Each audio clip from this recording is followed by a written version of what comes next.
Hello, I'm the Angry Spork, taking issue with Devil's Reign from Marvel and Top Cow. Last time, more things that happened off-panel were explained in a couple dialogue bubbles as the cyborg markswoman Ballistic teamed up with Ghost Rider and then our favorite irate Canadian, Logan. Unfortunately, they failed to stop the brainwashed Heatwave, former leader of Cyberforce, from sending thousands of New Yorkers to hell. And no, I'm not making a joke about New Jersey. This time.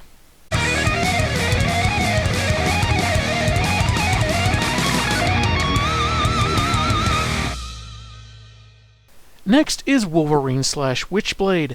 The cover is nice and uncomplicated, its stars centered with one behind the other, and Sara possibly about to launch a surprise tickle attack on Wolvie. Written by Christina Z. and David Wohl, with art by Michael Turner, Team D-Tron, and Jonathan D. Smith, we pick up in a deserted Times Square, 5 hours and 20 minutes after the New Year's partygoers were taken away. Wolvie has no solutions for this problem, but does have lots of ideas. I don't care what those idiots on Shark Tank said. Whiskey-flavored gummy vitamin supplements are a great idea. We get a quasi-splash page with Logan at his most man-pretty as he reflects on recent events, teaming up with Ballistic, who took off in search of her sister, and how this alternate world doesn't feel right to him. I mean, this New York looks just like the one I'm from. It's got a skyline, litter, hot dog stands, but it's not the same. The Tonight Show here is hosted by Joe Piscopo. What's up with that? In a parallel page, almost as if this could have been a more stylized two-page spread, we see Sara Pezzini, later in the evening apparently. She's reflecting on the deaths of Ken Irons, Michael Yee, and Ian Nottingham, who died around the time the Witchblade first bonded with her weeks prior, and the police are still investigating their deaths. Unable to mention her mysterious symbiont in official reports, she decides to go to the station and have a chat with her captain. Her story that those men died in a freak accident during a breakdancing competition was not as convincing as she had hoped. When she arrives at her precinct, officers applaud her return, mentioning a recent hospital release and her nearly healed bullet wounds, all to her confusion. The captain tells her to quit slacking, report for duty, and to prepare for a city awards banquet the next day for her and Michael. Look, guys, I don't... Michael who? Michael Bay, of course. One of his over-the-top cinematic explosions took out a drug den. It's actually Michael Yee, who's up and around, despite the notable handicap of being dead. Apparently not familiar with how death works in comics, Sara is stunned by his presence, having watched him kick the bucket and all, then looks at her Witchblade, which is now just a watch, and notices several bullet wounds on her shoulder and knee. As she's overcome by confusion, the captain apparently changes his tune, telling her to go home and rest after waking from a 2-day coma. He feels guilty because at first he thought that was her excuse to skip work so she could wait in line and get Hamilton tickets. Not sure what Wolvie and his friend Zoe were doing all day, but he's preparing to go after Mephisto while Zoe goes for reinforcements, even though she was originally sent to the Top Cow universe to make sure Landau, Luckman, and Lake's holdings were secure when she got mind-controlled into working for the enemy. Is now a bad time to ask what exchange rates are like between realities? Logan has little choice but to track Mephisto until help arrives, hopefully saving those lost souls, though it should be no problem to detect the strong stench of his evil. Everywhere the devil goes is his Dutch oven. Sara has gone to Ken Irons' home in the Calty building, where he tried to force the Witchblade from her, but the damage from the fight has all been repaired. An unbroken piano, unshattered windows, nothing of her struggle remains, and she feels it unlikely that new tenants moved in and fixed everything so super quickly. She even goes to the gallery, where there were several artifacts related to the Witchblade, but they're all gone, replaced by different pieces. Either someone did move in and ditched all of Irons' obsessive collectibles about the alien gauntlet, or she had a coma fantasy that mirrored real life before she woke up. That would explain why I remember being on a space station with Batman, Superman, and some green guy with no shirt. While on the balcony where Ian Nottingham died and Kenneth Irons did himself in, she's still trying to make sense of things when a man approaches from behind, grabs her, and kisses her. My gun! I don't have my gun! Because some people really don't understand no means no. Also, look at the size of this guy's arms. They're about as wide as Pezzini's entire waist. It looks pretty off if he's not supposed to be a superhuman of some kind. Though not named for a couple of pages, this is Ian Nottingham, another dead guy come back to life, this one claiming to be your boyfriend, and the fact that she doesn't mention his name and that he has long hair like Michael, who was flirting with Sara earlier, does not help distinguish him. Witchblade readers are likely to know and further understand the context of events being discussed, but plenty of readers likely only picked this book up because it was part of a larger story and it involved a very famous X-Man, while knowing jack bupkis about Pezzini and pals. Not clarifying this stuff can feel very off-putting and confusing, and could have been cleared up with a simple caption of Sara mentioning the guy's name. Anyway, he says they've got reservations, and a dress has been dropped off for her, so he can show off his girlfriend to his buddies. You're Satan, aren't you? You win another round, Siskel, but we shall meet again. First, you unexpectedly kiss her, then you say you want to show her off like she's something you won in a raffle, and you'll let her boss you around like she likes because she's weak from her injuries? I wouldn't blame Sara for still wondering where her sidearm is. And yet, for some reason, she's thinking this makes more sense. She got hurt, and while unconscious, created a fantasy that had her as a hero, and her significant other as an enemy, working with his boss Irons to take away her supernatural weapon. They're later at a bistro, where Ian promises to refresh her memory of anything from before her coma. She starts by asking how long they've been seeing each other. Well, we're engaged, if that tells you anything. No, it doesn't. She asked for a length of time the relationship has been going on, not its current status. People can be together for years without planning on marriage or get engaged after a couple of dates. Idiot. You've got the biggest piece of glass at home that fits on that gorgeous finger of yours. Aha! So you admit the engagement ring is cubic zirconia. I knew faking my coma would get you to confess, you cheapskate. It's about the time he's explaining having been her martial arts instructor and twisting her arm so he could have dinner with the best in the class, so even creepier, when Wolverine crashes through the window, targeting Ian, who deftly draws two swords from his back, after this expression that looks like he's about to sneeze. After some remarks about how poor the knucklehead must be, they start fighting, each drawing blood until Sara tackles Logan to the ground. After a slug to the face, he tells her everything she's been seeing is fake, which gets her to notice her watch changing and how none of the other restaurant patrons are batting an eye at the fight going on. Hairy dude busts through a window and starts brawling with a snobbish rich dude with swords. That's a regular Thursday around here. Bit of an odd detail, there have been panels showing the tips of Wolvie's claws popping out, but I'm not sure why, and I would think them protruding even a little like that would make it impossible for him to bend his wrists without breaking the bones. Unless they are broken and they'll just fast heal when he straightens it out. Seems a little needless to me, but moving on, he angrily flips Sara over, while understanding she's been played. I've got half a mind to gut you right here and now. Only half a mind, though.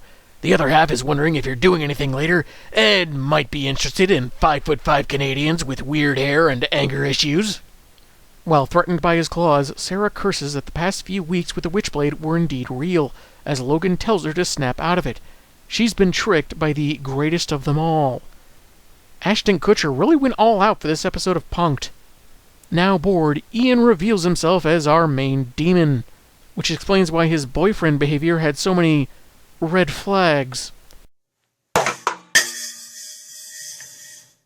I find it kind of weird that he just says, Yes, Miss Pezzini, a show.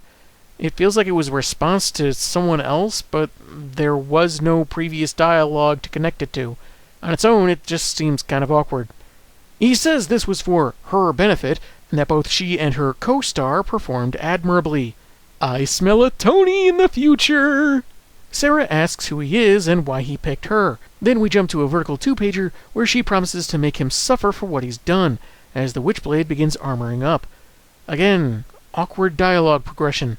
Vowing to herself to bear in mind that anything too good to be true usually is, Sara attacks, only for Mephisto to grab her spiny tendrils and shrug off Logan's claws, swiping at his torso. She then decides to roast him in fire. But, demon, so that goes about as well as you would think. You are perfect. A beautiful blend of passion, recklessness, and Catholicism-bred guilt. Wolverine here could learn from you. No offense to Sara, but he's got a better teacher. Would it hurt so much to see the world through different eyes? Growing in size, he formally introduces himself as ruler of the underworld, and his intentions to take her soul as the issue ends. So yeah, this lent itself to a bit of confusion for anyone not already following Witchblade. Like I said, some references, a few short captions to fill in some gaps would have helped clear things up as to who was whom, or whom was who, or whatever. As it is, I couldn't see much of a difference between Michael and Ian, as they looked really similar, ponytail notwithstanding, though the way in which Mephisto messed with Sara's head was done pretty well. His creep-tastic behavior matched how the demon was lusting after her. Dialogue, treatment, behavior that some might romanticize, that seemed to be more controlling, domineering, and even dehumanizing in nature. That he sees her more as a prize than a person. And further manipulations under the guise of memory recovery felt like it could have been very convincing to someone that's questioning their recent past. I'll even give the artists some points for the tongue-in-cheek flame designs on Mephistopheles' jacket. While it was awful to put Pezzini through all that, one silver lining is that she is not engaged to a sketchy dude that would spontaneously force a makeout session after she suffered a head injury, which could further inflict trauma to an already troubled individual. Yeah! So, anyway, on to Witchblade/Elektra. The cover has the two ladies in front of a stained glass window, Elektra with her size drawn, and Sara wearing a long white sheet as her gauntlet burns dramatically. Is it just me, or are these Episcopalian churches getting weirder? Same creative team as the last story, so we pick up with Sara narrating how Mephisto, whose name she thinks is hilarious, screwed with her noggin with an illusion of a normal life. And I liked it. I loved it. And now in her confusion, her narration is breaking out into Tim McGraw songs. The demon proclaims to be the one Sara learned about in Sunday school, that God can't hear her, but Wolvie says he may not be the devil, though is formidable nevertheless. And I guess Logan told Sara his name in between issues. Trying to purloin the cop's soul has already eaten into enough of Mephisto's schedule, and he suggests she cooperate, like her father would want. Hell no, he done went too far. Now, Lee, shoot his ass right now, Lee. Shoot his ass! Dude, you already failed to pass as her fiancé. I don't think you're going to convince her that her own father's dream of her wedding day involved the literal groom from hell. A portal suddenly forms, with the cavalry Wolvie's been waiting for, the co-titular Elektra, on a vertical 2-page spread. He assures Pezzini she's more or less on their side, a suggestion the ninja finds offensive, and was sent because the Knucklehead's mutant buddies were otherwise occupied. No offense to Elektra or her skills, but really? Danny Ketch was forced by the physical embodiment of the Marvel Universe to get involved, but an entire group of superheroes, potentially consisting of people that have not only tangled with Mephisto, but have special, i.e., holy means of fighting him, were just too busy? Unless her weapons are blessed by a rabbi or have crucifixes carved into the metal, I'm not sure what she brings to the table against a demon. Oh, well, that's my mistake. Her job was just to get them through the gateway. I mean, still, give her some water balloons full of holy water for crying out loud. Might come in handy when Logan becomes engulfed in hellfire. Elektra says it's an illusion he can fight with enough focus, but Red Guy says it's not that simple, and the X-Man vanishes. But weirdly, his warning for the two women to escape comes from Mephisto. The place is apparently falling apart, though you can barely tell since the backgrounds are either blank or gradients, with just a little falling debris. Wanting to protect its host, the Witchblade generates wing-like growths. You know, like angel wings. 'Cause subtlety! And the two disappear inside the flames. You speak of my game, Elektra. Now it can truly begin. No, she didn't say anything about a game. She does mention it on the next page, though, so I guess the story got ahead of itself in more ways than one. They end up in a wintry graveyard, likely another illusion, and it's suggested that as part of the demon's game, see, now she mentions it, their senses are heightened. However that's supposed to work. Mephisto is likely watching, keeping them distracted until he decides what to do with them, and in the meantime, they need to find Logan and Vamoose. And I'm sure they're posed like this for narrative reasons and nothing else. They're attacked by ninjas, made clear as not an illusion, so they have to take them out fast. While slashing and bludgeoning, Elektra monologues about how they can't show weakness, because their foes would senselessly kill them given the opportunity. On top of that, Elektra is the one who determines what is senseless and what is deserving. This attitude is why no one at the Olive Garden wants to take her order. Rather than ruminate about her situation, Sara finds her new fighting partner makes some sense, as she feels so much better when she blasts away some attackers. Can't exactly disagree with her now, can I, folks? Drawing from personal experience, the ninja tells Pezzini to expect a lifetime of pain to go with her gift, as she stands in a pile of fallen foes and suggests they move on. She's so efficient. Eeny, meeny, miny, kill! They soon arrive at a cave, where Elektra finally introduces herself, and apparently already knows Sara's name. They may be walking into a trap, but it's imperative to go in, to combat Mephisto's attempt to confuse them and make them lose confidence. As long as he doesn't leave a bad review on my Etsy store, I think we'll be okay. Sara admits these recent events have been confusing, as her world isn't really acquainted with magic or alternate dimensions. Then how do you explain your weapon? And don't many who see it marvel at it? It tends to tear her clothes and leave her practically naked. Most people's attention probably isn't entirely focused on it. She says it can withdraw and transform when she, or it, feel it necessary, which doesn't exactly answer the question, which was about how supernatural the Witchblade appears to others, as very much beyond the norm. But I guess that's not important, as further inside the cave is a cathedral-like structure, and a man in priestly garments claiming to be God's vision, God's ears, and demanding one of his congregants sacrifice their life to him, rather than give their soul to an invisible god.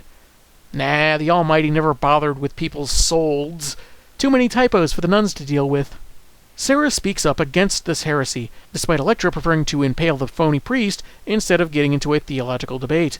As the church starts crumbling, she says her faith does not stem from iconography, but experience. Her religion isn't about convenience, rather it helps give words to her feelings, while her heart and head put her beliefs into action. Sara's work requires her to flip a lot of tables, just like Jesus. I mean, money changers outside the temple, shielding from drug dealer gunfire. Tomato, tomato, right? Well, you can come up with a better punchline if you want.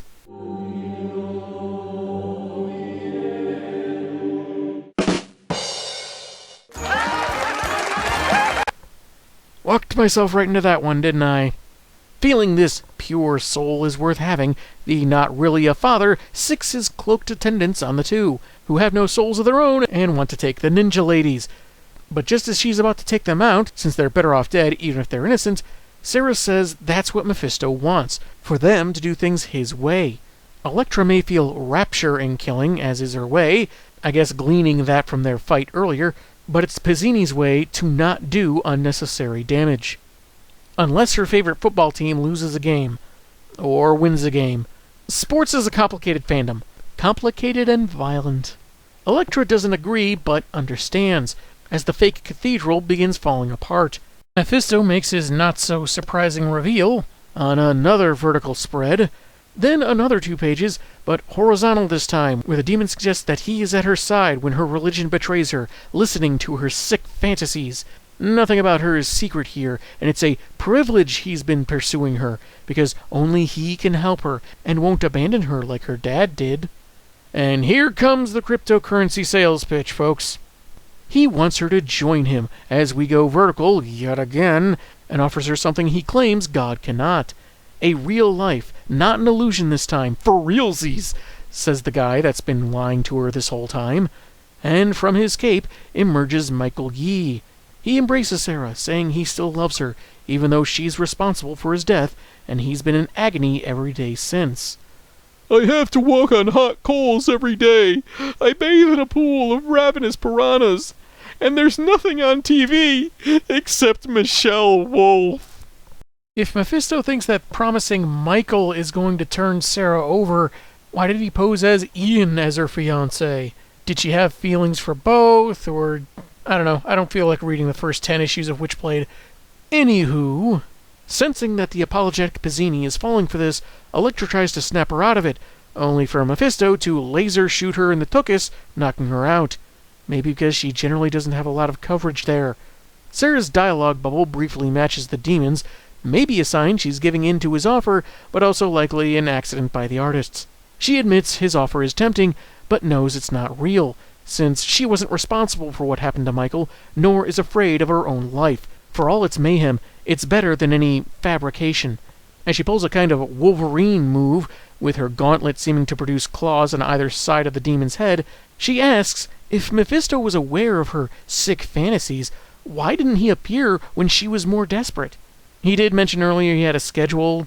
It takes time to establish an entire hell in a new reality, and it turns out its ruler has very poor time management skills. She doubles down, saying he's not the devil, just a fraud who needs to name-drop to get anything done, and that feels strangely cathartic, I gotta say. Mephisto decides not to beg for her soul, since she'll eventually give it over freely, pushing her down and teleporting her away. Deriding the stupid people who insult and shun him in spite of what he offers, he fiendishly towers over an unconscious Elektra, saying he needs to take off because he still has a world to conquer. Meanwhile, in a tattered dress, Sara looks out at the city, lamenting that her life has become a series of increasingly difficult and bizarre trials, unsure if she should block it all out, dissect it, and perhaps tell her partner Jake about it. But probably not. That was Witchblade / Elektra, and while it had its highlights, it just felt like it added to the existing confusion within the larger story. Characters spontaneously knowing each other's names, that's forgivable, and I can even go along with Sara finding Wolverine, a guy she just met, a small source of sanity with her insane situation, and even trusting Elektra based on that. The way Mephisto tried testing her faith and tempting her with a life with Michael were really well done. I could even accept the possibility, though it's not stated, that she knew the fake priest was really the demon, and that's why she decided to argue faith with him, showing some religious resolve. But as genuinely satisfying as it was to see her thoroughly reject the devil, his dismissal of her seemed very anticlimactic. Maybe because the half-issue we looked at did more to play up his desire to court her than any of the issues after then or before this. And if I'm not mistaken, those half-issues got made while the story they're attached to is already going, meaning it's possible that Mephisto's fixation there was meant to give context as to why he was after Pezzini here. That could also explain why the Witchblade, having sensed an entity after its power in the half-issue, didn't say anything when Mephisto worked his illusions or was ultimately revealed. That, or it was being a petulant brat. While I do mostly like the art in the issues we looked at today, there were times where the expressions seemed a lot more dull or reserved than I thought this situation called for. Faces did show some nuanced emotion, like when Mephisto gets rejected, and they weren't all hyper-exaggerated, but then you have fake Ian looking like he's about to fall asleep. And it definitely leaned into fan service with a few panels, some more blatant than others. Seriously, this page feels like it should have been on a dessert cart for all that cheesecake. Tune in next week where we finally wrap up this saga of a devil trying to stake his hellish claim in an entirely new reality, and what other plot threads may just be up and forgotten. I'm the Angry Spork, and man, have I got issues.